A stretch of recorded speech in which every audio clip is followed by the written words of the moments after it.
Panginoon, umawit ng kagalakan at tutuin ang gitara at ang kaayayang lira.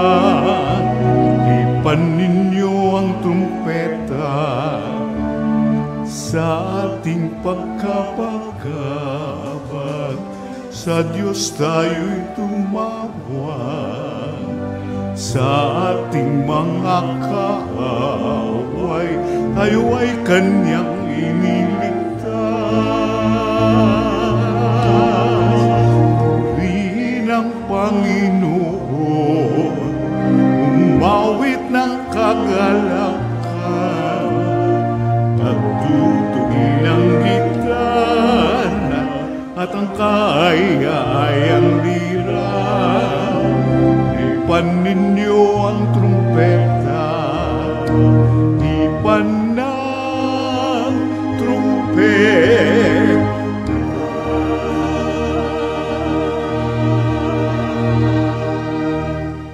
Sa ngalan ng Ama at ng Anak at ng Espiritu Santo. Amen. Ang pagpapala ng ating Panginoong Hesukristo, ang pag-ibig ng Diyos Ama, at ang makikipagkaisa ng Espiritu Santo naway sumainyong lahat. At sumaiyo rin. Mga kapatid, tinipon tayo bilang mga kaanib na angkan ng Diyos, kaya dumulog tayo sa maawaing Panginoong nagpapatawad ng lubos. Sinugong tagapagpagaling sa mga nagsisisi, Panginoon, kaawaan mo kami. Panginoon, kaawaan mo kami. Dumating na tagapag-anyayang mga makasalanay magsisi, Kristo, kaawaan mo kami. Kristo, kaawaan mo kami. Nakaluklok ka sa kanan ng Diyos Ama para ipamagitan kami. Panginoon, kaawaan mo kami. Panginoon, kaawaan mo kami. Kaawaan tayo ng makapangyarihang Diyos, patawarin tayo sa ating mga kasalanan at patnubayan tayo sa buhay na walang hanggan. Amen. Manalangin tayo. Ama naming makapangyarihan, ang banal na katawang sambayanan mo ay iyong binibigyang kagandahan sa pagpapahayag ng pananampalataya ng mga martir mong mahal. Ang ipinagdiriwang ngayong pagkatampok sa pagpapakasakit, ang kadakila ay dito nakamit, ay magpalakas nawa ng aming loob palagi sa bawat saglit. Sa pamamagitan ni Jesucristo, kasama ng Espiritu Santo, magpasawalang hanggan. Amen. Umupo ang lahat.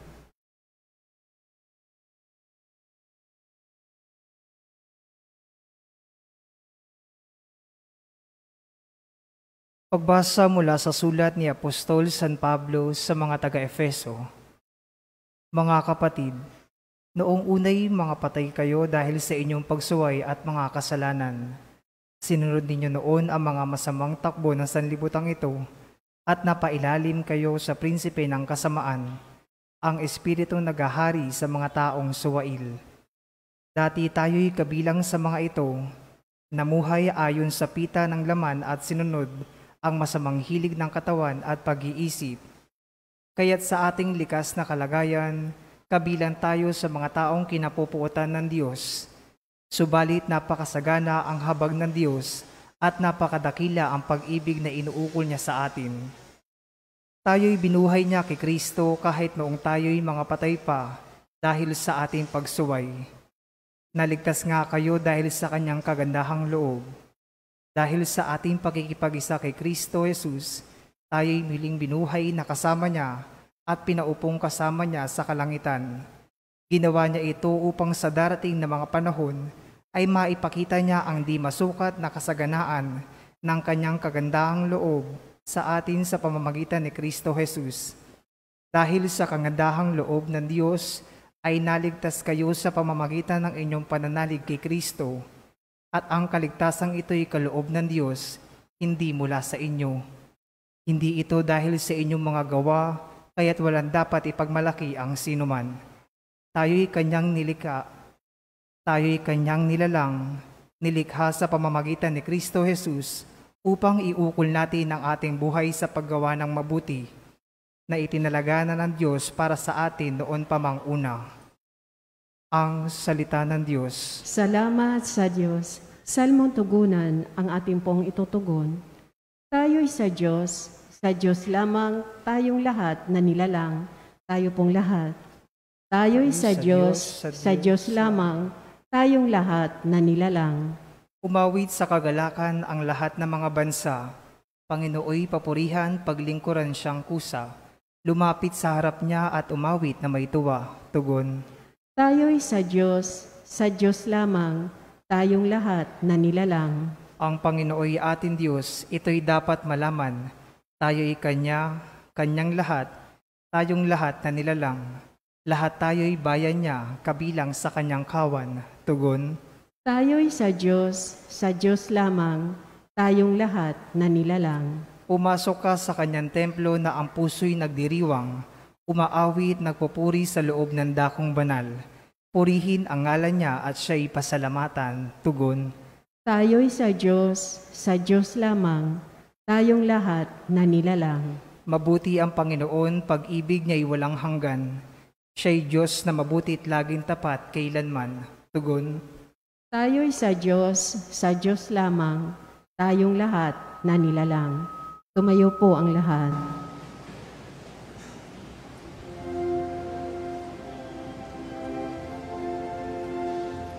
Hallelujah, hallelujah, hallelujah, hallelujah. Purihin ang Diyos, purihin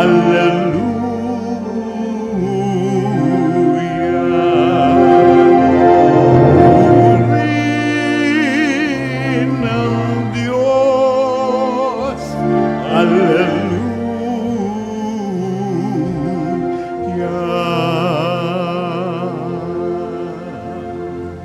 Sumainyo ang Panginoon. At sumaiyo rin. Ang mabuting balita ng Panginoon ayon kay San Lucas. Papuri sa iyo, Panginoon. Noong panahong iyon, sinabi kay Jesus ng isa sa mga tao, Guro, iutos nga po ninyo sa kapatid ko na ibigay sa akin ang bahagi ko sa aking mana. Sumagot siya, Ginoo, sino ang naglagay sa akin bilang hukom o tagapaghati ng mana ninyo? At sinabi niya sa kanilang lahat, Mag-ingat kayo sa lahat ng uri ng kasakiman, sapagkat ang buhay ng tao ay wala sa laki ng kayamanan. At pagkatapos ay isinaysay ni Jesus ang talinghagang ito. Ang bukirin ng isang mayaman ay umani ng sagana. Kaya't nasabi niya sa sarili, Ano ang gagawin ko? Wala na akong paglagyan ng aking ani. Gigibain ko ang aking mga kamalig at magtatayo ako ng lalong mas malalaki. Doon ko ilalagay ang aking ani at ari-arian. At sasabihin ko sa aking sarili, Ayan, marami na akong ari-arian, hindi na ako kukulangin habang buhay. Kaya't mamamahinga na lang ako, kakain, iinom at magsasaya. Ngunit sinabi sa kanya ng Diyos, Hangal, sa gabing ito'y babawian ka ng buhay. Kanino mapupunta ang mga bagay na inihanda mo? Ganyan ang sasapitin ng nagtitipon ng kayamanan para sa sarili, ngunit dukha naman sa paningin ng Diyos. Ang mabuting balita ng Panginoon. Pinupuri ka namin, Panginoong Hesukristo. Isang magandang gabi po sa inyong lahat. Sabihin niyo nga po sa katabi ninyo, huwag kang hangal. Nandito naman, di ba? Kung hahanapin mo sa Biblia, meron bang salitang hangal? Meron. Ito, nakasulat. At sinabi mismo, hangal ka. Bakit nga ba sinabihan na hangal? Kasi masyado tayong abala, masyado natin pinoproblema ang mga bagay-bagay, masyado tayong nag-a-attach sa mga bagay na o pwede naman at lagi namang mawawala, o either yun ang mawawala o ikaw ang mawawala. Sabihin nyo nga ulit sa katabi ninyo, kukunin ka na mamaya.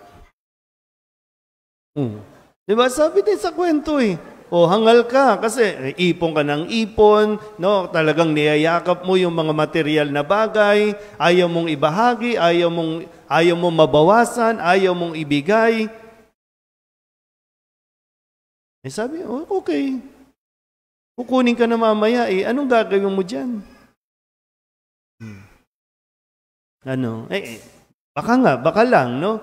O what if mamaya nga, anong gagawin mo sa lahat ng mga pinag-aawayan ninyo? Ay kadalasan naman sa pamilya, literal, itong pinag-aawayan, kakaperanggot na lupa. Minsan nga, hindi pa nga lupa, hindi pa nga bayad. Pinag-aawayan, pero yung pambayad ng tax, ayaw. Diba? Wala namang gustong umako, gusto lang makuha yung lupa, pero yung amilyar, walang gustong umako. Baka lang kasi po, no? Para sa Diyos pala, kung ano man ang iniiyak-iyak natin sa harapan niya, no? Yung iniiyak natin na dahil lamang sa mana, dahil lamang sa pera, dahil lamang sa kung anumang material na bagay, na umiiyak ka na para bang aping-api ka, kasi merong minsan, no? Minsan sa isang pamilya, mayroong kapatid na talagang gusto kunin ng lahat, gusto sa kanya lahat. Tapos ikaw naman, iyak ka nang iyak sa Diyos, kawawa naman kami, kawawa naman yung aking mga anak, ano na lang iiwan ko sa kanila. Parang ito, tandaan mo, ang sagot sa iyo ng Diyos, hangal ka. Kasi hindi dapat. Hindi mo dapat yan pinag-aaksayahan ng panahon. Kung inaakala natin, yung mga kumakamkam o kaya minsan umaabot pa sa demandahan, makuha lang yung ari-arian na hindi nyo naman parehong pinagpaguran, kundi pinagpaguran ng ibang tao o ng pamilya mo o ng magulang mo, tapos ikaw itong gusto mo lang makakuha, iniisip mo sila yung sakim, baka hindi mo nakikita, sakim ka na rin. Kasi nakikipag-away ka, halos makipagpatayan ka, halos magkalimutan na kayo. Kalimutan ninyo ang relasyon sa isa't isa. Makuha mo lang yung mana na yan, pera na yan. Hindi mo napapansin. Nagiging sakim ka na rin. Nagiging sakim na rin tayo. Bakit hindi ka magsumikap? Bakit hindi ikaw mismo yung magpundar? Hindi naman sa'yo yun. Sabihin natin, baylo, okay, baylo, meron kang karapatan. Pero kung umaabot sa punto na halos magkalimutan kayo, ano pang saysay niyan? Kapag ba, halimbawa lang po, kapag ba yung kapamilya mo, nakaaway mo sa mga mana-mana na yan, gusto ko na ano ko na dito, no? Yung practical na tayo. Ito naman kasi talagang inilapit Pag namatay ba yan, pag sumilip ka sa kabaong, anong mararamdaman mo?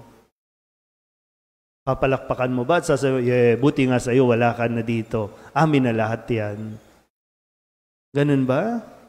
O hihintayin pa ba natin yun? Kasi yan yung mga panalangin na hindi ipagkakaloob ng Diyos. Kasi nga, para nga sa Diyos, kahangalan yan.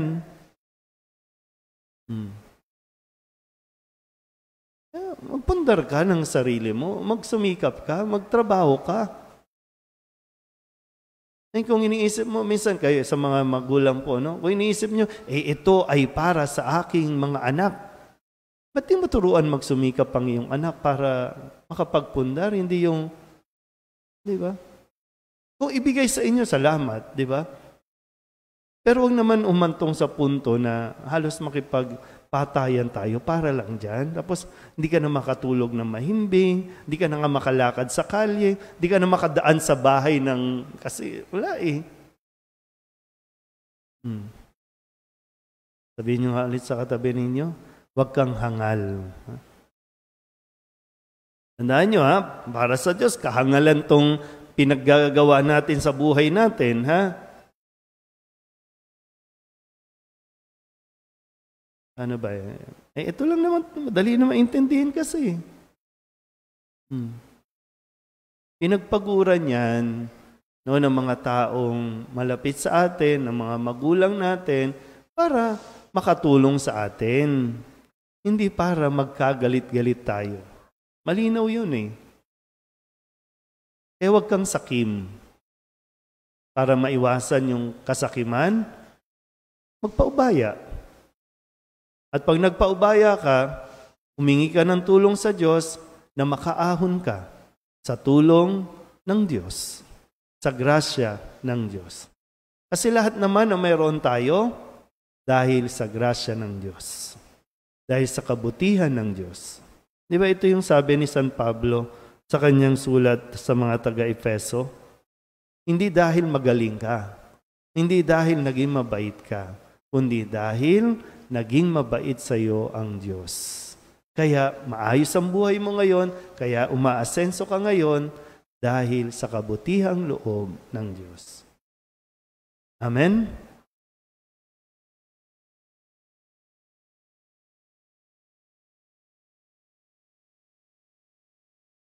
May pananalig na walang maliw sa pagkalinga ng Diyos sa atin. Buksan natin ang ating mga puso upang higit nating maunawaan ang mga bagay na mas dapat nating pahalagahan sa ating buhay. Ang ating pong itutugon, Panginoon, dinggin mo ang aming panalangin. Panginoon, dinggin mo ang aming panalangin. Ang Santo Papa, mga obispo, mga pari at mga reliyoso, naway patuloy na ipadama ang presensya ni Kristo sa buong daigdig sa pamamagitan ng simpleng pamumuhay. Manalangin tayo sa Panginoon. Panginoon, dinggin mo ang aming panalangin. Ang katarungan at pagkakapantay-pantay naway maisulong sa pamamagitan ng mga pagbabagong politikal, panlipunan at pangkabuhayan.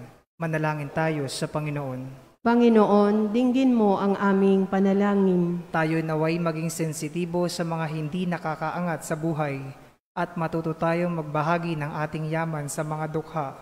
Manalangin tayo sa Panginoon. Panginoon, dinggin mo ang aming panalangin. Ang mga may sakit at mga nagdurusa, naway makadama ng kayamanan ng presensya ng Diyos sa kanilang buhay. Manalangin tayo sa Panginoon. Panginoon, dinggin mo ang aming panalangin. Ang mga yumao, naway biyayaan ng awa ng Panginoon, ng liwanag, kapayapaan, at kapahingahang walang hanggan. Manalangin tayo sa Panginoon. Panginoon, dinggin mo ang aming panalangin. Idulog din natin sa Panginoon ang ating mga personal na kahilingan at mga panalangin para sa ating mga pamilya, kasama ang lahat ng mga panalangin ng mga nanonood sa online, lahat ng mga misang pasasalamat, natatangi kahilingan sa agarang paggaling, natatangi kahilingan at mga kaluluwa na inihiling na ipagdasal sa misang ito. Ang lahat ng ito hinihiling namin sa ngalan ni Kristo, ang aming Panginoon. Amen. Umupo ang lahat.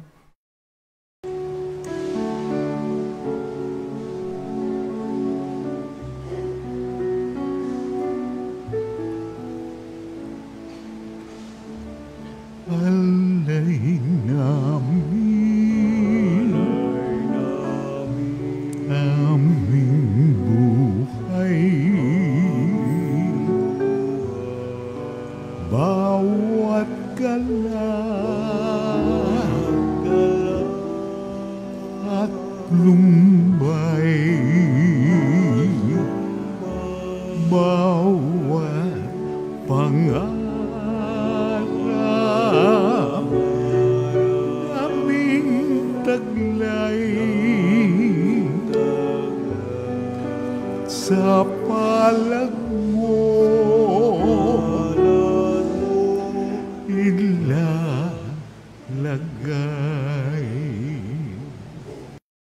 Manalangin kayo mga kapatid upang paghain natin ay kalugdan ng Diyos Amang makapangyarihan.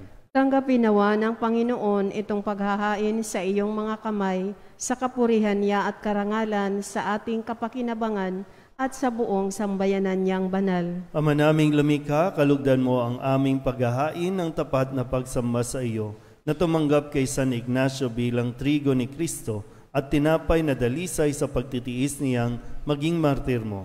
Sa pamamagitan ni Jesucristo kasama ng Espiritu Santo, magpasawalang hanggan. Amen. Sumainyo ang Panginoon. At sumaiyo rin. Itaas sa Diyos ang inyong puso at diwa. Itinaas na namin sa Panginoon. Pasalamatan natin ang Panginoong ating Diyos. Marapat na siya ay pasalamatan. Ama naming makapangyarihan, tunay nga marapat na ikaw ay aming pasalamatan.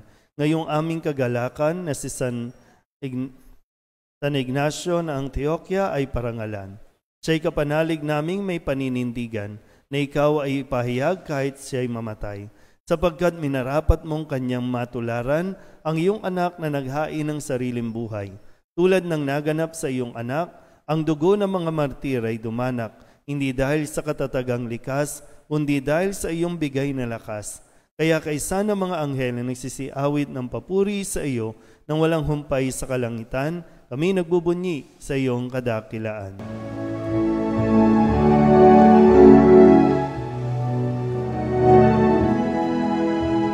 Santo, Santo, Santo, Diyos makapangyarihan, napupuno ang langit at lupa ng kaluwalhatian mo.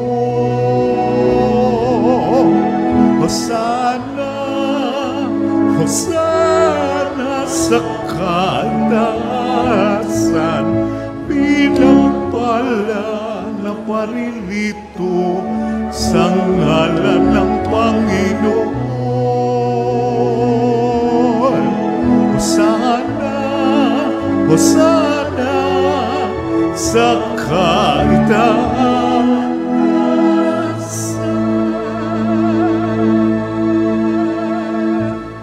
Ama naming banal, ikaw ang bukal ng tanang kabanalan. Kaya't sa pamamagitan ng iyong Espiritu, gawin mong banal ang kaloob na ito upang para sa aming maging katawan at dugo ng aming Panginoong Hesukristo.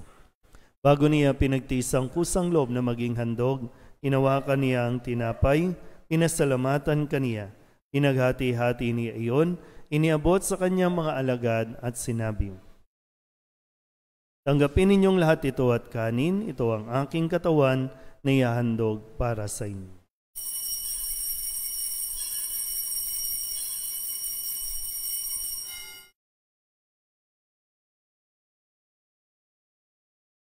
Gayun din naman nung matapos ang hapunan, hinawakan niya ang kalis, muli kaniyang pinasalamatan. Iniabot niya ang kalis sa kanyang mga alagad at sinabi, "Tanggapin ninyong lahat ito at inumin. Ito ang kalis ng aking dugo, ng bago at walang hanggang tipan, ang aking dugo na ibubuhos para sa inyo at para sa lahat, sa ikapagpapatawad ng mga kasalanan. Gawin ninyo ito sa pag-alaala sa akin."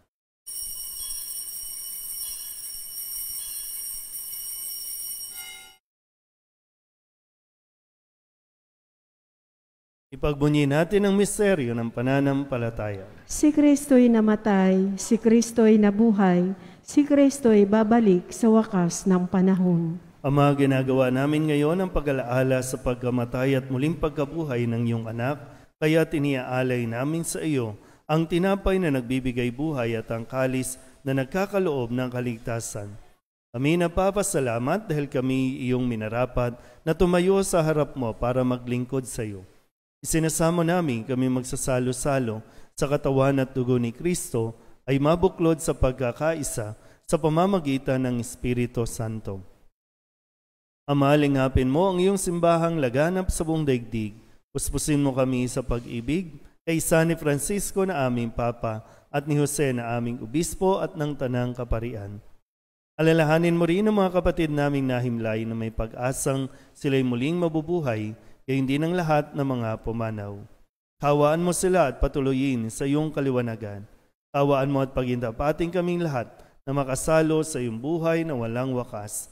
kaysa ng mahal na Birhen Maria ni Ina ng Diyos, ng kabiyak ng puso niyang sa San Jose, kaysa ng mga apostol at ng lahat ng mga banal na namuhay dito sa daigdig ng kalugod-lugod sa iyo, may pagdiwang nawa namin ng papupuri sa ikararangal mo sa pamamagitan ng iyong anak na aming Panginoong Heso Kristo.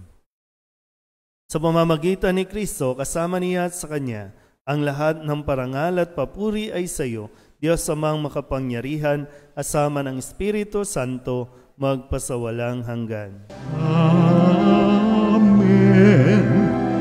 Amen.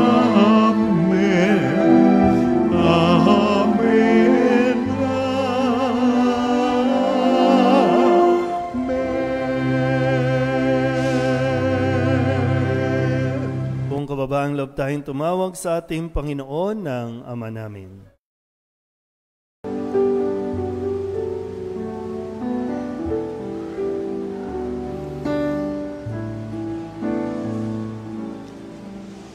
Ama namin, sumasalangit ka, sambahin ang ngalan mo, mapasamin ang kaharian mo, sundin ang loob mo dito sa lupa para lang sa langit. Bigyan mo po kami ngayon ng aming kakanin sa araw-araw at patawarin mo kami sa aming mga sala para lang papapatawad namin sa nagkakasala sa amin, at huwag mo kaming ipahintulot sa tukso. Yadya mo kami sa lahat ng masama. Inihiling namin kami iadya sa lahat ng masama, pagkalooban ng kapayapaan araw-araw, iligtas sa kasalanan at ilayo sa lahat ng kapahamakan, samantalang aming pinananabikan ang dakilang araw ng pagpapahayag ng tagapagligtas naming si Hesu Kristo. Sapagkat iyo ang kaharian at ang kapangyarihan at ang kapurihan magpakailanman. Amen. Panginoong Hesu Kristo, sinabi mo sa iyong mga apostol, kapayapaan ang iniiwan ko sa inyo, ang aking kapayapaan ang binibigay ko sa inyo. Tunghayan mo ang aming pananampalataya at huwag ang aming mga pagkakasala. Pagkalooban mo kami ng kapayapaan at pagkakaisa ayon sa iyong kalooban, kasama ng Espiritu Santo, magpasawalang hanggan. Amen. Ang kapayapaan ng Panginoon ay laging sumainyo. At sumaiyo rin. Magbigayan po tayo ng kapayapaan sa isa't isa.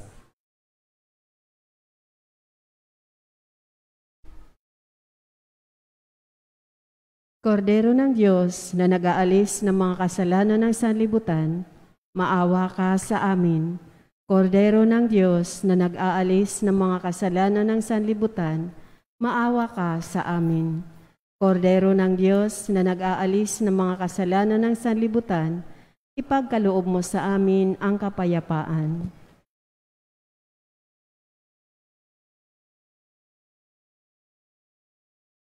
Ito ang kordero ng Diyos.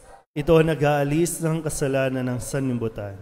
Mapalad ang mga inaanyayahan sa kanyang piging.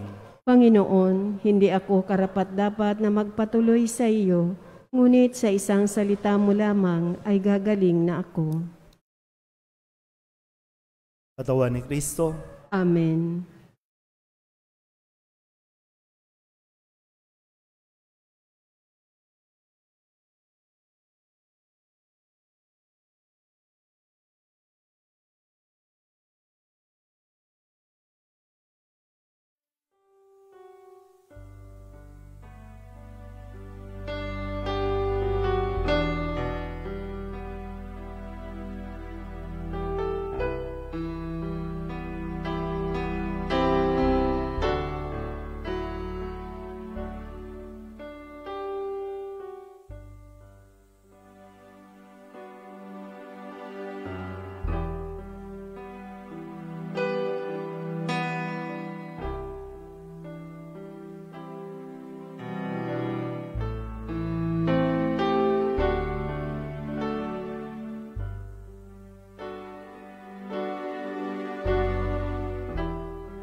Jesus ko, ikaw ang buhay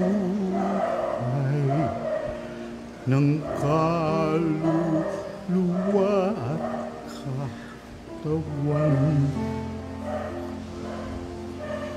Walang katulad na kaligayahan ang sa puso'y nararamdaman.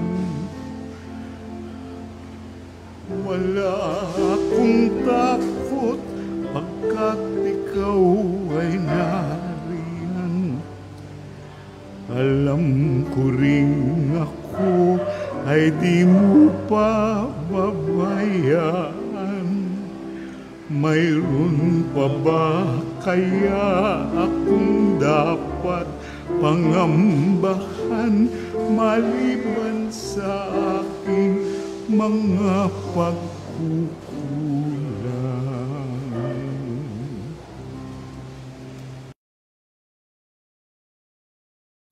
Manalangin tayo. Ama naming mapagmahal, kaming nakinabang sa tinapay mong bigay.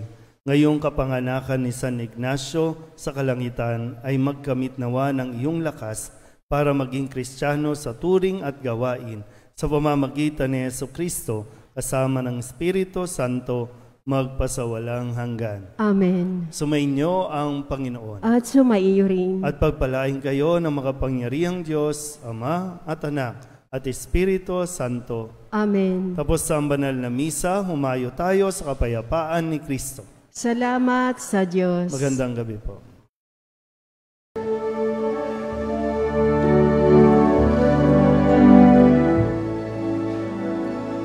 O San Jose, ikaw ang tunay na huwaran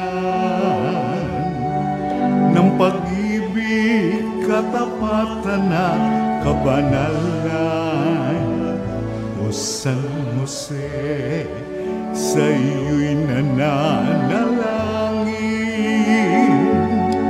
Ansamo namin sa iyo nawa'y dinggin. Akayin mo kami, ang bayan mong nangangarap.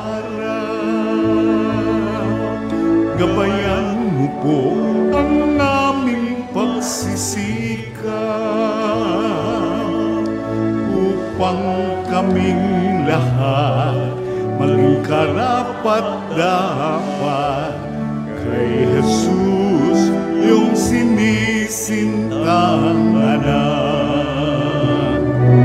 Akayin mo kami, ang bayan mong nangangarap. Gabayan mo po ang aming pagsisikap